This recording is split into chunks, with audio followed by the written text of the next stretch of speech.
يا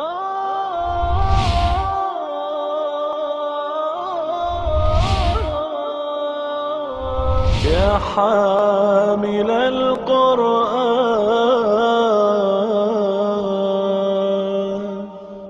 اعوذ باللہ من الشیطان الرجیم. بسم اللہ الرحمن الرحیم. یا ایہا الرسل کلوا من الطیبات واعملوا صالحا انی بما تعملون علیم.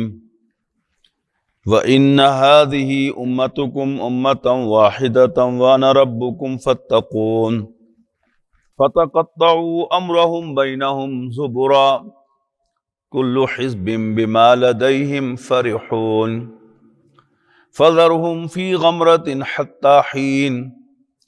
أَيَحْسَبُونَ أَنَّ مَا نُمِدُّهُمْ بِهِ مِن مَّالٍ وَبَنِينَ نُسَارِعُ لَهُمْ فِي الْخَيْرَاتِ بل لا يشعرون.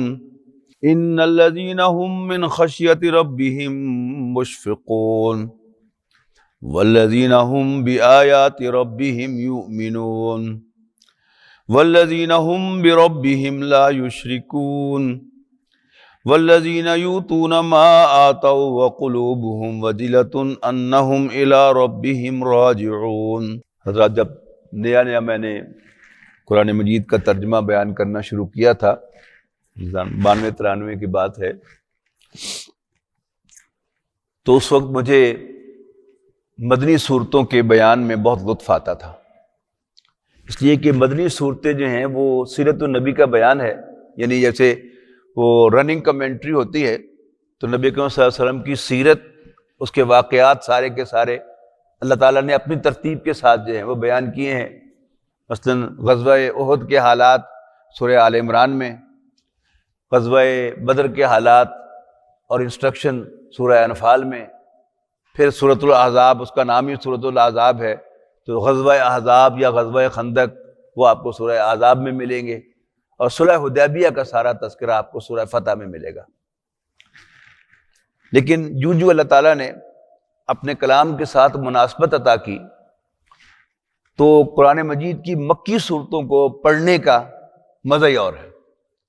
اس میں اللہ تعالیٰ جو ہے جس انداز سے کلام کرتا ہے، جس محاورے میں بولتا ہے، تو ذرا انسان کھلے دل کے ساتھ بیٹھے تو یہ آیات سیدھی دل میں گھر کرتی ہیں. آپ نوٹ کر رہے ہوں گے کہ میں تلاوت کرتے ہوئے لطف اندوز ہو رہا تھا، اس لیے میں نے روانی کے ساتھ 3 رکوع تلاوت کیے ہیں. شاید آپ کو بھی وہ یعنی محسوس ہوا ہوگا کہ کوئی خاص ان آیات کے اندر ایک حسن ہے. ابھی ترجمہ انشاءاللہ میں کوشش کروں گا کوئی زیادہ تر، یعنی 3 آیات 3 رکوع میں نے اس لیے بھی پڑھے ہیں کہ کوئی زیادہ ایکسپلین کرنے والی چیزیں نہیں ہیں، بالکل سرفیس کے اوپر آپ کو ہدایت جو ہے وہ ملے گی. اللہ تعالیٰ جو ہے وہ صاف بات جو ہے بڑے مختصر الفاظ کے اندر ہمیں بیان کرتا ہوا ملے گا.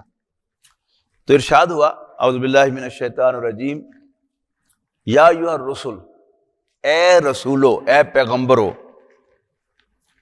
یہ بھی آپ کو انداز قرآن مجید میں عام نہیں ملتا. کلوا من الطیبات واعملوا صالحا، پاک چیزوں میں سے کھاؤ اور نیک عمل کرو.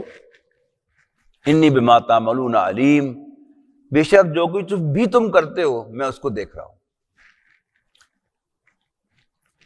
اب کیونکہ سارے پیغمبروں سے خطاب ہے، اور اب ان سب کے بارے میں کہا جا رہا ہے ان ھذہ امتکم امۃ واحدۃ، یقیناً یہ تمہاری جماعت حقیقت میں ایک ہی جماعت ہے. یعنی حضرت آدم علیہ السلام سے لے کر نبی مکرم صلی اللہ علیہ وسلم تک ایک ہی جماعت ہے اور ایک ہی پیغام ہے. کہیں کہیں احکام کا فرق ہے، لیکن ہدایت، ڈائریکشن، پیغام ایک ہے. وَأَنَا رَبُّكُمْ، اور میں تم سب کا رب ہوں. فَاتَّقُونِ، بس تم مجھے سے ڈرو. خوف خدا کی مجھے بھی ضرورت ہے، آپ کو بھی ضرورت ہے، لیکن یہاں یہ معلوم ہو رہا ہے کہ اللہ تعالیٰ اپنے پیغمبروں کو بھی حکم دے رہا ہے کہ مجھ سے ڈرا کرو. بدقسمتی سے آج ہم جو نئے فلسفے لے کر آتے ہیں اور نئی سوچ جو ہے وہ پروان چڑھاتے ہیں، اس میں اللہ تعالیٰ سے ڈرنا جو ہے اس کو ممنوع قرار دے دیا گیا ہے کہ بس ڈر کے اللہ کی بندگی نہیں کرنی چاہیے، اللہ کی محبت میں اس کی بندگی کرنی چاہیے. آئیڈیا تو بہت اچھا لگتا ہے لیکن بالفعل اس کا وجود نہیں ہے. اللہ تعالیٰ کے سب سے نیک بندے بلا شبہ کون ہے؟ نبی اکرم صلی اللہ علیہ وسلم ہے۔ تو نبی اکرم صلی اللہ علیہ وسلم گرہن کی نماز پڑھا رہے تھے، سورج گرہن کی نماز، تو نماز کے دوران اب تیزی سے آگے بڑھے، کچھ دیر کے بعد تیزی سے پیچھے ہٹے۔ صحابہ نے پوچھا کہ اللہ کے رسول کوئی نیا حکم آ گیا ہے یا آج کوئی خاص بات تھی؟ آپ نے فرمایا کہ میں نماز پڑھ رہا تھا تو جنت کا پردہ اٹھایا گیا اور میرے سامنے انگوروں کا گچھا آیا اور میں غیر ارادی طور پر اس کی طرف بڑھا، اور پھر جہنم کا پردہ اٹھایا گیا اور آپ کا ایک شعلہ میری طرف آیا، میں غیر ارادی طور پر پیچھے ہٹا۔ تو اگر اللہ کے رسول صلی اللہ علیہ وسلم جنت کی طلب بھی رکھتے تھے، خواہش بھی رکھتے تھے اور جہنم کی آگ سے ڈرتے بھی تھے، تو میں کس کھیت کی مولی ہوں؟ Why should I assume کہ مجھے اللہ سے ڈرنے کی ضرورت نہیں ہے، جہنم سے ڈرنے کی ضرورت نہیں ہے۔ اب اس کے بعد ہے کہ نبی تو سب ایک جماعت تھے، لیکن حضرت موسیٰ علیہ السلام کے ماننے والے، عیسیٰ علیہ السلام کے ماننے والے اور دوسرے پیغمبروں کے ماننے والے یہ بعد میں جدا جدا ہو گئے۔ فَتَقَطَّعُوا أَمْرَهُمْ بَيْنَهُمْ، پھر آپس میں انہوں نے کام کو متفرق کر کے جدا جدا کر لیا، زبراً جدا جدا کر لیا، کل حزب بما لدیہم فرحون، اور ہر گروہ جو کچھ اس کے پاس ہے اس پر خوش ہے۔ یعنی دین کے مختلف آسپیکٹس ہیں، ہمیں سے صوفیہ اکرام نے ایک آسپیکٹ کو لیا، لیکن ہمارے جو بڑے بزرگ صوفی تھے انہوں نے شریعت کی نفی نہیں کی، لیکن آج کا صوفی جو ہے وہ اس تصوف پر زور دے رہا ہے، للہیت پر زور دے رہا ہے، لیکن ساتھ شریعت کی نفی بھی کر رہا ہے، نماز روزے کی پابندی بھی نہیں کرتا۔ تو یہ کیا ہے؟ حالانکہ جو تصوف ہے اللہ تعالیٰ کے ساتھ لو لگانا ہے، اللہ تعالیٰ سے ڈرنا ہے، یہ دین کا ایک جز ہے، تو اللہ تعالیٰ کے احکام پر عمل کرنا یہ دوسرا جز ہے۔ اسی طرح کچھ لوگوں نے دین کے ظاہر کو پکڑ لیا اور اس باطن کو بالکل نظر انداز کر دیا، تو ہر گروہ جو حصہ اس کے پاس ہے وہ اسی پر راضی ہے۔ فَذَرْهُمْ فِي غَمْرَتِهِمْ حَتَّى حِينٍ، اب نبی اکرم صلی اللہ علیہ وسلم سے کہا جا رہا ہے کہ آپ ان کو ایک وقت تک غفلت ہی میں پڑا رہنے دیں۔ اَيَحْسَبُونَ أَنَّمَا نُمِدُّهُمْ بِهِ مِن مَالٍ وَبَنِينَ، کیا یہ سمجھتے ہیں کہ ہم نے جو مال اور بیٹے ان کو عطا کیے ہیں یہ اللہ تعالیٰ کی طرف سے ان کو سپورٹ مل رہی ہے؟ نو، نُسَارِعُ لَهُمْ فِي الْخَيْرَاتِ، اور یہ کہ ہم ان کو جلدی بھلائی تک پہنچانا چاہتے ہیں، بل لا یشعرون، ان فیکٹ انہیں شعور نہیں ہے، they don't understand کہ اللہ تعالیٰ ہماری رسی دراز کر رہا ہے۔ ان الذین هم من خشیۃ ربہم مشفقون، یقیناً وہ لوگ کہ جو اپنے رب سے، اپنے رب کے خوف سے لرزتے رہتے ہیں، ڈرتے رہتے ہیں، والذین هم بآیات ربہم یؤمنون، اور جو اپنے رب کی آیات پر ایمان رکھتے ہیں، والذین هم بربہم لا یشرکون، اور جو اپنے رب کے ساتھ کسی کو شریک نہیں بناتے، والذین یؤتون ما آتوا وقلوبہم وجلۃ، اور جو کچھ وہ دے سکتے ہیں اس میں سے دیتے ہیں اور ان کے دل ڈرتے رہتے ہیں، کس بات سے؟ انہم الی ربہم راجعون، کہ انہیں اپنے رب کے حضور لوٹنا ہے۔ اولئک یسارعون فی الخیرات، یہ وہ لوگ ہیں کہ جو جلدی کرتے ہیں نیکیوں میں، وہم لہا سابقون، اور وہی سبقت لے جانے والے، آگے نکلنے والے ہیں۔ لیکن اب ان کا ذکر کر کے فرمایا ولا نکلف نفسا الا وسعها، اور ہم کسی نفس کو جواب دہ نہیں، کسی انڈیویجول کو جواب دہ نہیں ٹھہراتے، اکاؤنٹیبل نہیں ٹھہراتے، الا وسعها، مگر اس کی وسعت، اس کی کیپیسٹی کے مطابق۔ اللہ تعالیٰ نے نہ ہم سب کو ایک جیسی سمجھ دی ہے اور نہ ہم سب کو ایک جیسا ماحول دیا ہے۔ اللہ تعالیٰ نے کسی کو سپورٹو ماحول دیا ہے، اس کا محاسبہ سخت ہوگا، اور جس کو اینٹی ماحول دیا ہے اللہ تعالیٰ اس کو اس کا پورا پورا الاؤنس دے گا۔ جس کو اللہ تعالیٰ نے ذہین اور سمجھدار بنایا ہے کہ وہ بات کو جلدی پک کر لیتا ہے، اس کا محاسبہ سخت ہوگا کہ بات اس کی سمجھ میں آ گئی تھی، اور جو کن ذہن آدمی ہے جس کو عام بات بھی اچھی طرح جلدی سمجھ نہیں آتی تو اللہ تعالیٰ اس کو پورا پورا الاؤنس دے گا. وَلَدَيْنَا كِتَابٌ يَنطِقُ بِالْحَقِّ، اور ہمارے پاس ایک ڈاکومنٹ ہے یہ جس میں ہر چیز ریکارڈ ہو رہی ہے.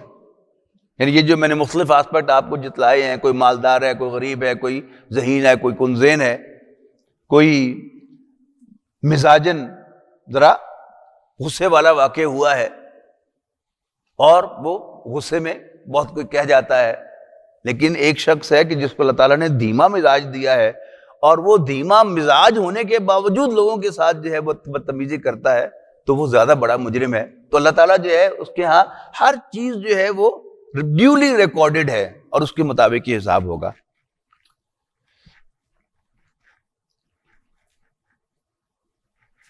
وَلَدَيْنَا كِتَابٌ، اور ہمارے پاس ایک ڈاکومنٹ ہے يَنطِقُ بِالْحَقِّ، جو سچ سچ بتلائے گا.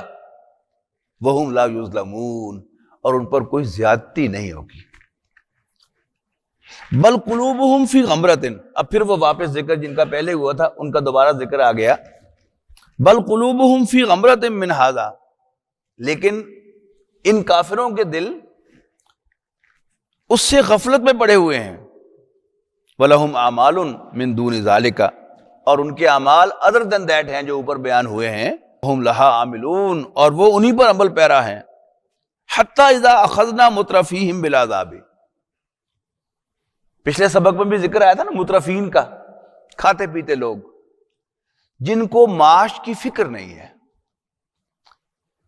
یعنی ایک وہ شخص ہے جس کو معاش کی فکر ہے، کسی کو بہت زیادہ ہے، ایک مزدور آدمی ہے ڈیلی ویجز پر کام کرتا ہے، اس کو فکر ہے، اس کو ذرا بخار چڑھتے تو پریشان ہو جاتا ہے کہ اگر میں کام پر نہیں جاؤں گا آج تو بچوں کو کیا کھلاؤں گا. اس کے مقابلے میں یعنی ہم جو میڈیوکرز ہیں ہمیں ہوتا ہے چلو ایک دو مہینے جو ہے وہ چھٹی بھی ہو جائے گی تو اتنا ہمارا بینک بیلنس ہے جس سے ہو جائے گا، لیکن پھر بھی ایک فکر ہے. لیکن بہت سے لوگ ایسے ہیں کہ جو 6 مہینے بھی کام پر نہ جائیں تو ان کا کام چلتا رہتا ہے. وہ ریکریشن کے لیے 2 مہینے جو ہے وہ یورپ کا سفر کر کے آ جاتے ہیں. یہ کون لوگ ہیں جن کو معاش کی فکر نہیں ہے؟ یہ مترفین ہیں، کھاتے پیتے لوگ، خوشحال لوگ. تو کیا فرمایا؟ حتیٰ اذا اخذنا مترفیہم، یہاں تک کہ جب ہم ان کے کھاتے پیتے لوگوں کو پکڑیں گے بالعذاب، عذاب میں، اذا ہم یجارون، تو اس وقت وہ چلائیں گے. اللہ تعالیٰ ہمیں اس کیفیت سے محفوظ رکھے. تو کہا جائے گا لا تجرؤ اليوم، آج مت چلاؤ، آج چلاؤ مت، انکم منا لا تنصرون، تمہیں ہماری طرف سے کوئی مدد نہیں ملے گی. ہوتا نا انسان فریاد کرتا ہے تو کوئی اس کی فریاد سن کے اس کی ہیلپ کرنے آ جاتا ہے، لیکن اللہ تعالیٰ وعدے کر رہا ہے تو ان سے کہا جائے گا کہ آج تمہیں ہم سے کوئی مدد نہیں ملے گی. مستکبرین بہ سامرن تہجرون، اور وہ اس بات پر سرکشی کرتے ہیں، وہ اس بات سے سرکشی کرتے ہیں اور وہ کہانیوں میں مشغول ہیں، باتیں بڑی ان کو آتی ہیں. افلم یدبر القول، کیا انہوں نے کبھی اس قول پر، قرآن مجید پر یا نبی اکرم صلی اللہ علیہ وسلم کی باتوں پر غور نہیں کیا؟ ام جاہم ما لم یاتی آباؤہم الاولین، یا ان کے پاس کچھ ایسی چیز آئی ہے جو ان کے پچھلے باپ دادوں کے پاس نہیں آئی تھی. یعنی آج کا جو ایتھسٹ ہے، ملحد ہے، بے دین ہے، دین بیزار ہے، اسے بھی یہ پتا ہے کہ ہمیشہ سے ایک ٹرینڈ جو ہے وہ یہ رہا ہے کہ کچھ لوگ کلیم کرتے رہے ہیں کہ ہم اللہ کے پیغمبر ہیں، وہ نیکی کی تلقین کرتے رہے ہیں، برائی سے روکتے رہے ہیں، اور وہ واقعتاً بڑے اعلیٰ کردار کے حامل لوگ تھے، لیکن اس کے باوجود وہ مخالفت کرتے ہیں. اس کو ذہن میں رکھے تو یہ آیات بالکل واضح سمجھ میں آ جائیں گی کہ افلم یدبر القول ام جاہم ما لم یاتی آباؤہم الاولین ام لم یعرفوا رسولہم، کیا وہ اپنے رسول کو نہیں پہچانتے؟ یعنی مکے کا ہر شخص جو ہے وہ واضح طور پر پہچانتا تھا کہ حضرت محمد مصطفیٰ صلی اللہ علیہ وسلم اللہ کے رسول ہیں، لیکن اس کے باوجود اس نے کمر کسی ہوئی تھی نبی اکرم صلی اللہ علیہ وسلم کی مخالفت کے. اب یہ وہ بیک گراؤنڈ میں ہے. ام لم یعرفوا رسولہم فہم لہ منکرون، اور وہ اس کو نہیں پہچانتے اور اس کا انکار کر رہے ہیں. ام یقولون بہ جنۃ، اب نبی اکرم صلی اللہ علیہ وسلم جو باتیں کر رہے تھے وہ عام جو فزیکل حقائق ہیں ان کے برعکس تھی. سب سے بڑی بات کیا تھی کہ میں اللہ کا رسول ہوں، مجھ پر وحی آتی ہے، مجھ پر ایک جبرائیل فرشتہ آتا ہے اور وہ مجھ پر وحی بھیجتا آگے لے کے آتا ہے میرے پاس. اب وہ کہتے ہیں نظر تو آ نہیں رہا. پھر آپ ایک بالکل عجیب بات کہتے تھے کہ مرنے کے بعد دوبارہ زندہ کیے جاؤ گے. یہ ایک ایسی حقیقت ہے کہ جو قیامت تک آنے والا کوئی بھی شخص اس کو ایکسپیرینس نہیں کر سکے گا. ایک دفعہ گیا تو گیا، لیکن پیغمبر صلی اللہ علیہ وسلم جو ہیں ایک سچے انسان ہونے کی حیثیت سے کہہ رہے ہیں کہ تم مرنے کے بعد دوبارہ زندہ کیے جاؤ گے. اچھا، اب یہ جب نارمل باتیں ہوتی ہیں یا تو یہ وحی کی بنیاد پر ہوتی ہیں، اور یا یہ جنات جب کسی شخص پر حاوی ہو جاتے ہیں. اگر آپ نے دیکھا ہو کسی ایسے شخص کو تو وہ عجیب عجیب باتیں کرتا ہے، زمین و آسمان کے کلابے ملاتا ہے. یعنی بعض باتوں پر آپ کو ہنسی آ جائے گی اور باتوں کے بارے میں آپ سوچنے پر مجبور کر رہے ہیں، آپ مجبور ہو جائیں گے سوچنے پر کہ یار یہ بات کہہ رہا ہے، سمجھ میں آنے والی نہیں ہے، لیکن اس بات کے اندر ایک وزن ہے. یعنی اس صورت کے آخر میں جا کر وہ بات جو ہے وہ کھلے گی کہ یہ کائنات آپ سے آپ تو پیدا نہیں ہوئی، معلوم ہوتا ہے کسی بنانے والے نے بنائی ہے، اور وہ پرسونیفائڈ بینگ ہے، اور اس کی قدرت بھی کامل ہے، اس کا علم بھی کامل ہے، اور وہ ایک پرسونیفائڈ بینگ ہے، جزا بھی دے سکتا ہے، سزا بھی دے سکتا ہے. وہ جو اقبال کا شعر ہے نا، تو عادل و قادر ہے مگر تیرے جہاں میں ہیں تلخ بہت بندہ مزدور کے اوقات. تو ایسا معلوم ہوتا ہے نا کہ یہاں ڈسپیرٹی ہے، اور کمزور پر ظلم ہو رہا ہے، اس کی داد رسی کرنے والا کوئی نہیں. تو اگر تو یہ کائنات اللہ کی بنائی ہوئی ہے اور یہ سب انسان اللہ کے بندے ہیں، تو پھر اللہ تعالیٰ تو بڑا ظالم ہے.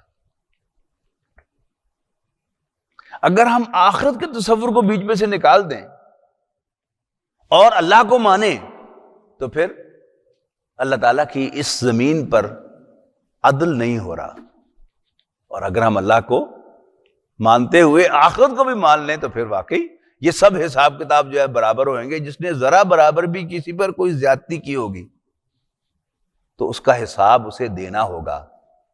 اللہ تعالیٰ اس کا حساب چکائے گا، مظلوم کی داد رسی کرے گا. تو ام یقولون بہ جنۃ، کیا یہ کہتے ہیں کہ اس پر جنوں کا سایہ ہے؟ یہ مختلف باتیں تھی کہ جو سرداروں نے نبی اکرم صلی اللہ علیہ وسلم کے بارے میں کہی تھی اور لوگوں کو باور کرائی تھی. ایک تو یہ کہ یہ جو چلا جاتا تھا نا، وہ غار حرا کے اندر 7 ہفتے گزارتا تھا، یعنی رسول اللہ صلی اللہ علیہ وسلم کے بارے میں وہ زیادہ ریاضتیں کر کر کے خشکی چڑھ گئی ہے اس کو.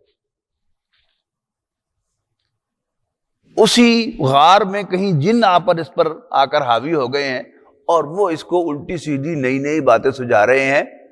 کہا جاتا ہے نا کہ جب کسی شخص پر جن کا سایہ ہو جاتا ہے تو وہ جن بول رہا ہوتا ہے اور بظاہر منہ کس کا ہوتا ہے؟ وہ کسی انسان کا ہوتا ہے. تو آپ نے سنا ہوگا کہ حضور صلی اللہ علیہ وسلم کے بارے میں وہ کہتے تھے، لیکن اس کو سمجھ لے کہ مطلب اس کا کیا ہے، کہ اصل میں کسی جن کا سایہ ہے اور جن اس کی زبان سے بول رہا ہے. اور یہ نبی اکرم صلی اللہ علیہ وسلم کی وحی کا انکار کرنے کے لیے ایک ڈکوسلا تھا جو وہ بناتے تھے. بل جاؤہم بالحق، اب اللہ تعالیٰ سے طرف سے کہا جا رہا ہے نہیں، اصل میں ان کے پاس حق آیا ہے. وَأَكْثَرُهُمْ لِلْحَقِّ كَارِهُونَ، اور ان کی اکثریت کو حق سے کراہت ہے، ناپسند، حق بات کو پسند نہیں کرتے. ہمیں سے بہت سے لوگ ہیں کہ بجائے اس کے کہ وہ ان کو اچھی بات اچھی لگے، ان کو ہر اچھی بات بری لگتی ہے.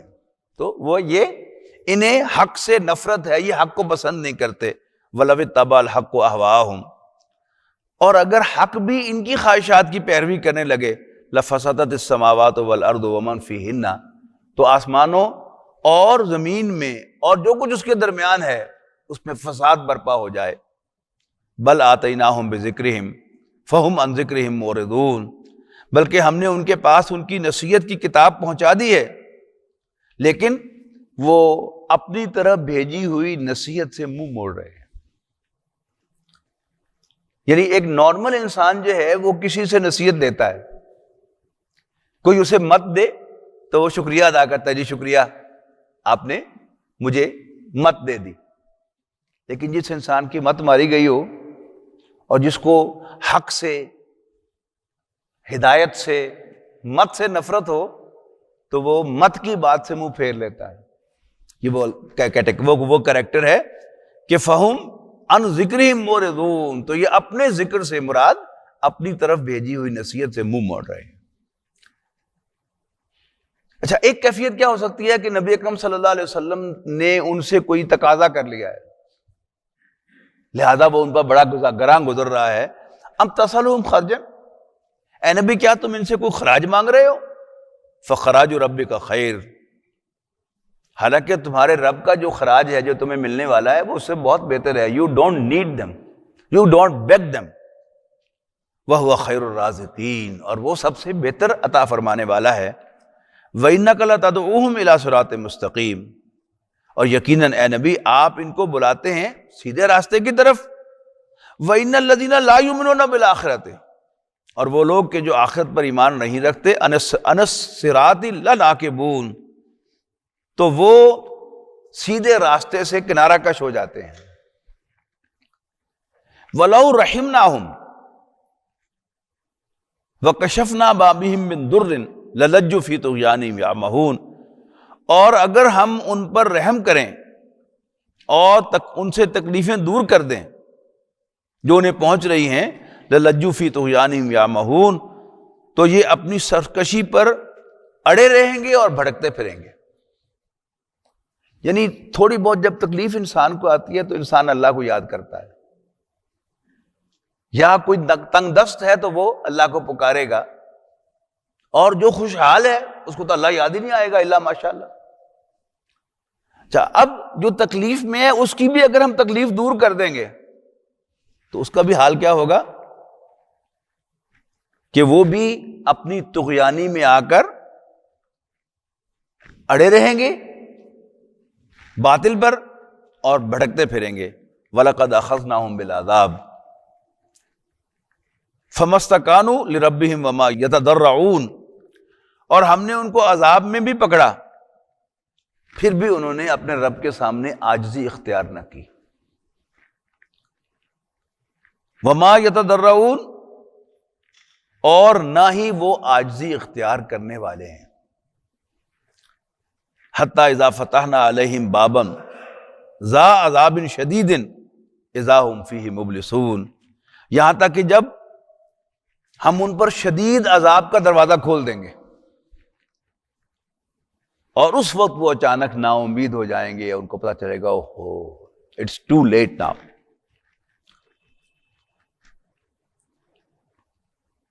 وَهُوَ الَّذِي أَنشَأَ لَكُمُ السَّمْعَ وَالْأَبْصَارَ، اللہ ہی تو ہے کہ جس نے تمہارے کان، آنکھیں اور دل بنائے۔ قلیلا ما تشکرون، اب ان کے ہوتے ہوئے چاہیے تو یہ تھا کہ تم شکر ادا کرتے اللہ کا، لیکن کیا ہے؟ قلیلا ما تشکرون، تم بہت کم شکر ادا کرتے ہو۔ اللہ تعالیٰ کی یہ ساری نعمتیں، یہ تو بڑی نمایاں نعمتیں ہیں۔ میں نے پہلے بھی شاید آپ سے عرض کیا تھا کہ پچھلے سال میں ویسے واک کرتے ہوئے گر گیا تھا اور میری یہ انگلی ٹوٹ گئی تھی، فریکچر ہو گیا تھا، چھوٹا سا فریکچر تھا۔ اس وقت مجھے محسوس ہوا پہلی دفعہ کہ یہ انگلی کتنی امپورٹنٹ ہے۔ آپ غور کرتے ہیں نا کہ میں یہ بوتل نہیں کھول سکتا اکثر آپ کے سامنے، قاری صاحب سے کہتا ہوں کہ یہ کھول دیں، اس لیے کہ محسوس ہوا کہ جو اصل طاقت ہے انگلی کی، جس نے وہ سارا اس کو ہولڈ کرنا ہوتا ہے ڈھکن کو، وہ تو اس میں ہے۔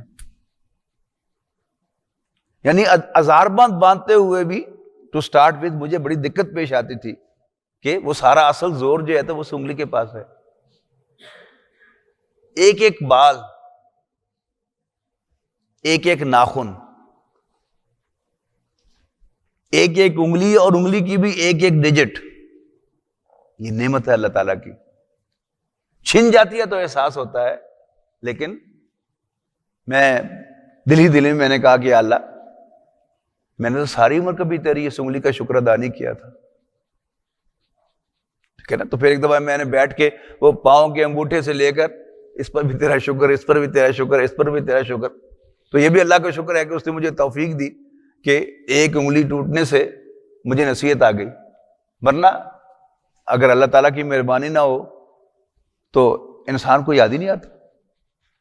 تو شکر ادا کرتے رہنا اللہ تعالیٰ کا، یعنی پاؤں کی ٹو سے لے کر سر کے تک ہر چیز پر اللہ کا شکر. یا اللہ تیرا شکر ہے، یا اللہ تیرا شکر ہے، یا اللہ تیرا شکر ہے.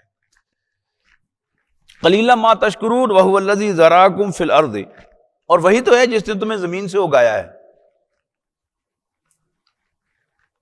وَإِلَيْهِ تُحْشَرُونَ، اور تم اسی کے حضور دوبارہ اکٹھے کیے جانے والے ہو.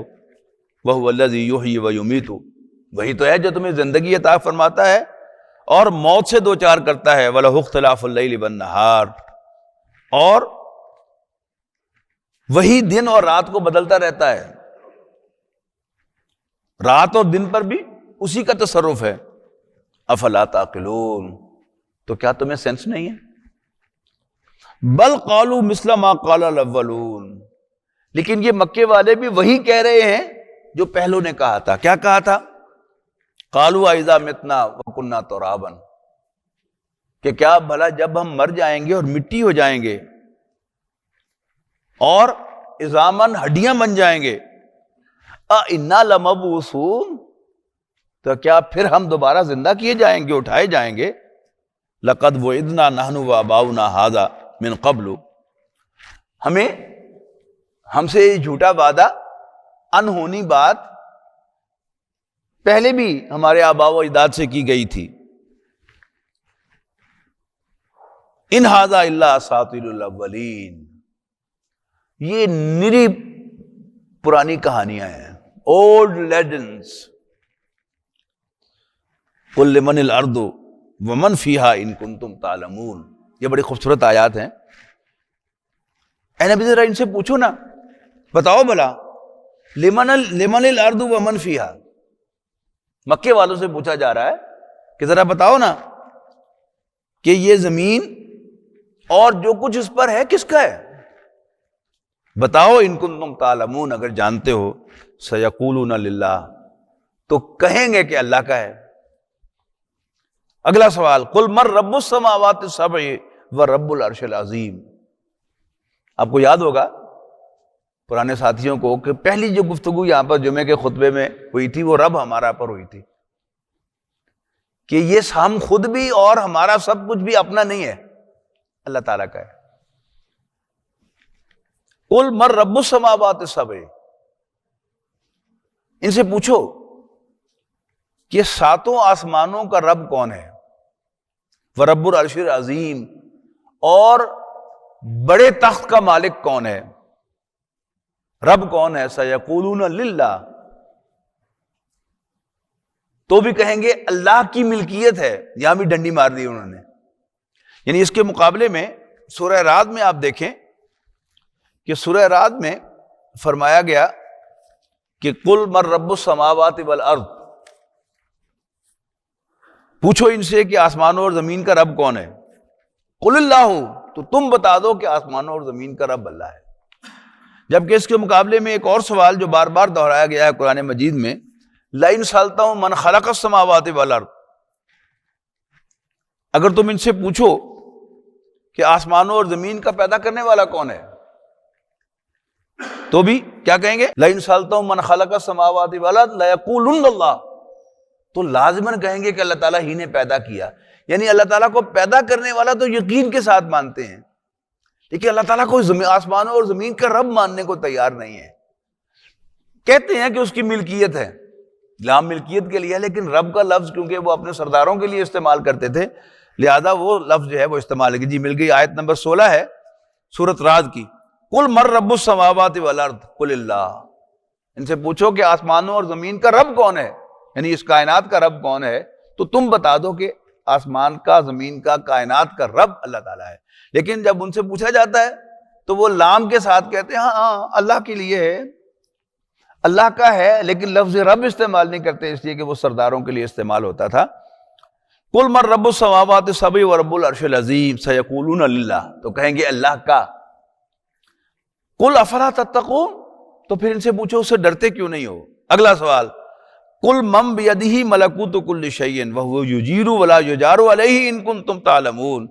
اے نبی ان سے پوچھو کہ بتاؤ بھلا آسمانوں اور زمین کی بادشاہی کس کے ہاتھ میں ہے؟ وہو یجیر، اور وہ پروٹیکٹ کرتا ہے، ولا یجار علیہ، اور اس کے مقابلے میں کوئی پروٹیکٹ نہیں کر سکتا، پناہ نہیں دے سکتا. ان کنتم تعلمون، بتاؤ اگر جانتے ہو. سیقولون للہ، تو پھر کہیں گے اللہ کے لیے، لیکن اللہ کو رب پھر نہیں مانیں گے.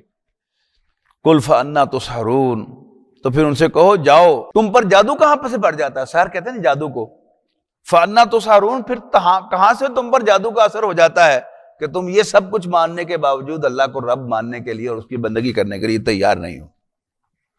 بل آتیناہم بالحق وانہم لکاذبون، بات یہ ہے کہ ہم نے ان کے پاس حق پہنچا دیا ہے اور یقیناً یہ جھوٹے ہیں. متخذ اللہ من ولد، اللہ نے کسی کو بیٹا نہیں بنایا. وما کان معہ من الہ، اور اس کے ساتھ کوئی عبادت کے لائق نہیں ہے. اذا لذهب كل الہ بما خلق ولعلی بعضهم علی بعض، اللہ نے نہ تو اپنا بیٹا کسی کو بنایا ہے اور نہ اس کے ساتھ کوئی اور عبادت کے لائق ہے. تو ہر معبود اگر ایسا ہوتا جیسے کہ یہ سمجھتے ہیں کہ اللہ کے ساتھ شریک ہیں، تو ہر معبود اپنی مخلوقات کو لے کر چل دیتا اور وہ ایک دوسرے پر غالب آنے کی کوشش کرتے. یہ کائنات جو سموتھ چل رہی ہے اس لیے کہ اس کی بادشاہت میں کوئی جھگڑا نہیں ہے، کوئی اللہ تعالیٰ کی شراکت نہیں ہے. جہاں بھی شراکت ہوگی وہ گہرے دوست ہوں، جب وہ پارٹنر بنیں گے تو جھگڑا ہوگا. سگے بھائی ہوں، جب وہ پارٹنرز ہوں گے تو جھگڑا ہوگا. تو اگر اللہ تعالیٰ کے ساتھ بھی شریک ہوتے اور کسی کا خالق ایک خدا ہوتا، کسی کا مالک دوسرا خدا ہوتا، کوئی تیسرا ہوتا، تو پھر یقیناً ان کے درمیان جھگڑے بھی ہوتے اور پھر یہ آسمان اور زمین کا نظام جو ہے سموتھلی نہ چلتا جیسے چل رہا ہے. سبحان اللہ، اللہ پاک ہے اس سے. اما یصفون، ان باتوں سے جو یہ اللہ کے بارے میں کہتے ہیں.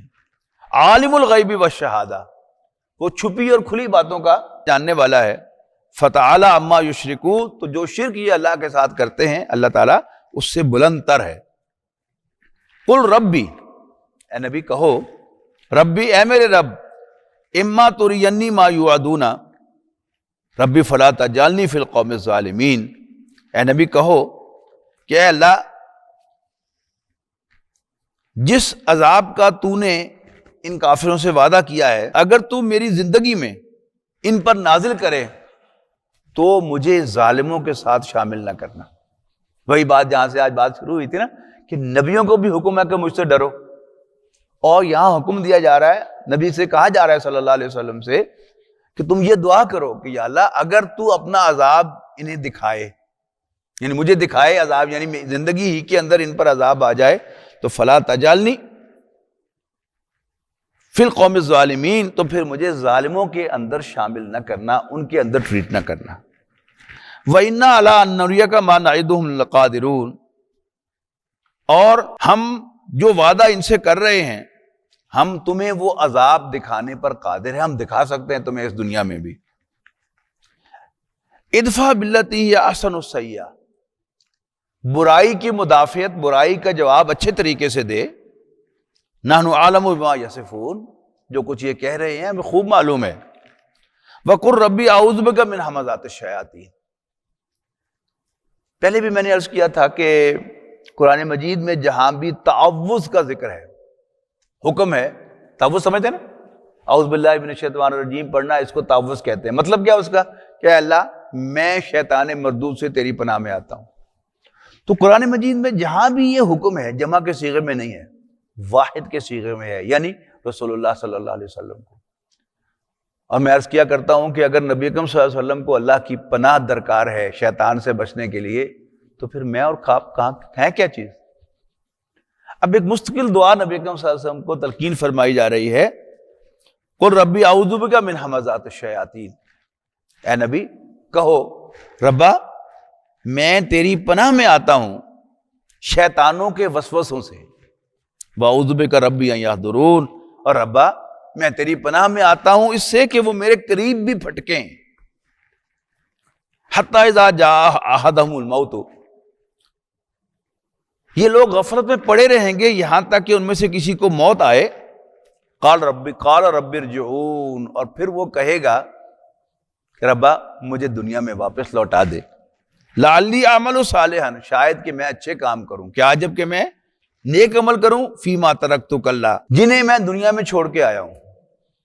مجھے دنیا میں پہلی زندگی میں کہا گیا تھا کرنے کو, لیکن میں نے ان کو نہیں کیا, تو اگر اب تو مجھے دوبارہ بھیج دے تو شاید میں وہ کروں. فرمایا کلا, ہرگز نہیں. انہا کلمۃ ہوا قائلھا, یہ ایک بات ہے جو اپنے منہ سے کہہ رہے ہیں. وَمِن وَرَائِهِمْ بَرْزَخٌ, یعنی اگر بھیج بھی دیا جائے تو بھی کرنا انہوں نے وہی کچھ ہے کہ جو پہلے کر رہے تھے.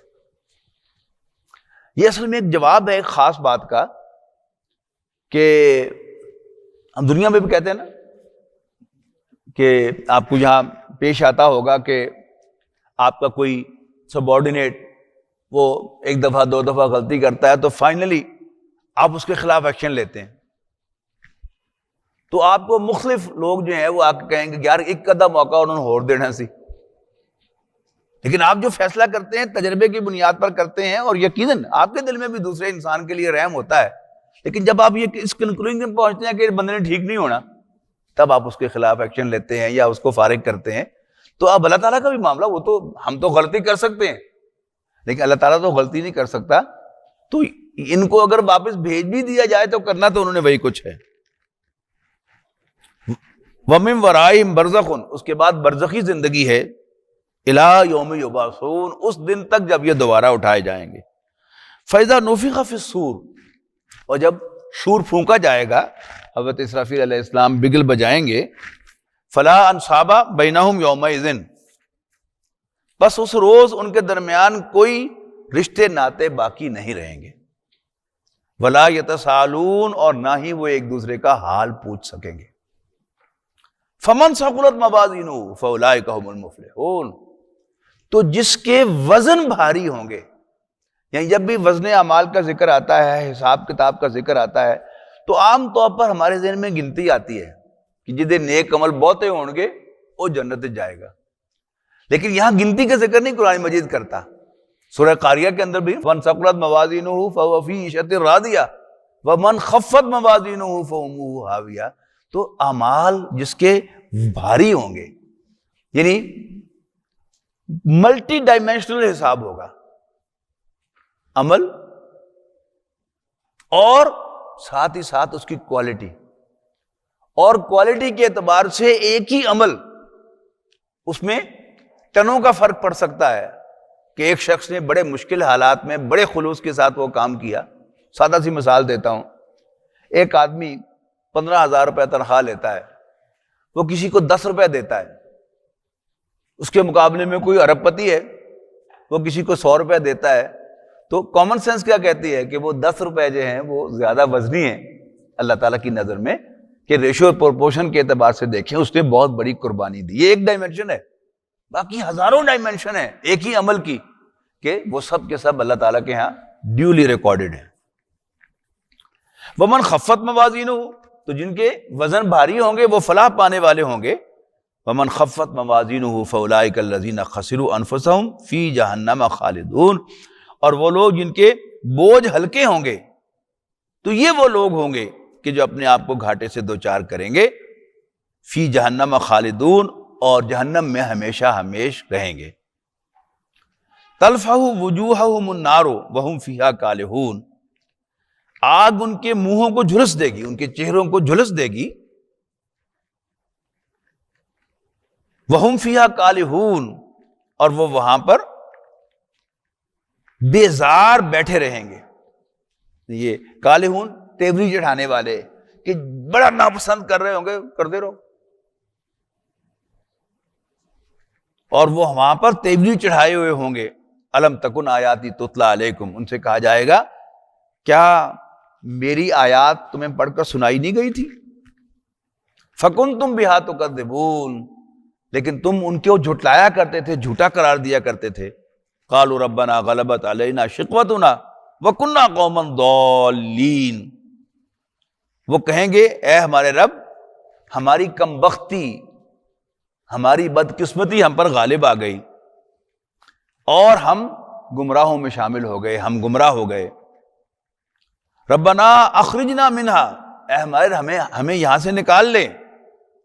فَإِنْ عُدْنَا، پھر اگر ہم نے کوئی ایسی حرکت کی، دوبارہ دہرائی اپنی حرکت، فَإِنَّا ظَالِمُونَ، تو پھر یقیناً ہم زیادتی کریں گے۔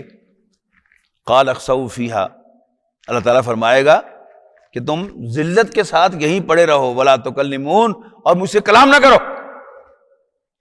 إِنَّهُ كَانَ فَرِيقٌ مِّنْ عِبَادِي، یہ میرے بندوں میں سے ایک گروہ تھا، یقولون، جو کہا کرتا تھا یعنی ان کے مقابلے میں، آمنا، ہم ایمان لائے، فاغفر لنا وارحمنا وانت خیر الراحمین، بس اے ہمارے رب تو ہمیں بخش دے، ہم پر رحم فرما، تو سب سے زیادہ رحم فرمانے والا ہے۔ فاتخذتموہم سخریا، اور تم ان کا مذاق اڑایا کرتے تھے۔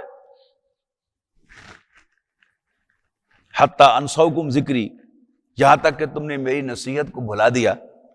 وکنتم منہم تضحکون، اور تم ان کا مذاق ہی اڑاتے رہ گئے، ان پر ہنستے ہی رہ گئے۔ انی جزیتہم اليوم بما صبروا، بے شک آج میں ان کو ان کے صبر کا بدلہ دوں گا، ان کی استقامت کا بدلہ دوں گا، یعنی تمہارے مذاق اڑانے پر بھی انہوں نے صبر و استقامت کا مظاہرہ کیا، اور حلال کھانے کے لیے بھی انہوں نے صبر کا مظاہرہ کیا۔ اگر انسان حرام میں منہ مارتا ہے تو اس کے گھر میں گلشرے آ جاتے ہیں، لیکن اگر وہ حلال پر اکتفا کرتا ہے تو پھر وہ اس کا اپنے سارے اخراجات کو اسے کٹیل کرنا پڑتا ہے، تنگی آتی ہے اس کے گھر کے اندر، اس پر بھی صبر کرنا پڑتا ہے۔ انہم هم الفائزون، یقیناً وہ کامیاب ہونے والے ہیں۔ قال، بلکہ یہاں انا کا ترجمہ کیا کریں زیادہ اچھا ہوگا، آج میں نے ان کو ان کے صبر کا بدلہ دیا اس لیے کہ وہ کامیاب ہو گئے، یا یقیناً وہ کامیاب ہو گئے۔ قال کم لبثتم، اللہ تعالیٰ ان سے پوچھے گا کم لبثتم فی الارض عدد Sanin, in terms of year بتاؤ کہ تم کتنی دیر زمین پر رہے۔ قالوا لبثنا یوما او بعض یوم فاسأل العادین، وہ کہیں گے کہ ہم ایک دن یا دن کا کچھ حصہ رہے، شمار کرنے والے سے پوچھ لیجئے۔ قال، اللہ فرمائے گا ان لبثتم الا قلیلا، تم وہاں بہت کم رہے۔ لو انکم کنتم تعلمون، کاش کہ تمہیں پتا ہوتا۔ تم سمجھ رہے ہو کہ تھوڑی دیر رہے ہو، حالانکہ تم تو 60 سال 70 سال 50 سال دنیا میں رہے ہو۔ افحسبتم انما خلقناکم عبثا وانکم الینا لا ترجعون، یہ ایک بڑا اہم مضمون آ گیا۔ ان چند آیات کو چھوڑ دیتے ہیں، پھر انشاءاللہ اگلی دفعہ ان آیات کو پڑھ کے پھر دوسری صورت بھی شروع کر لیں گے۔ آج اگر یہ 5 منٹ کے اندر میں کوشش کروں گا کور کرنے کی تو ان آیات کا حق ادا نہیں ہوگا۔ بارک اللہ لی ولکم فی القرآن العظیم ونفعنی وإیاکم بالآیات والذکر الحکیم۔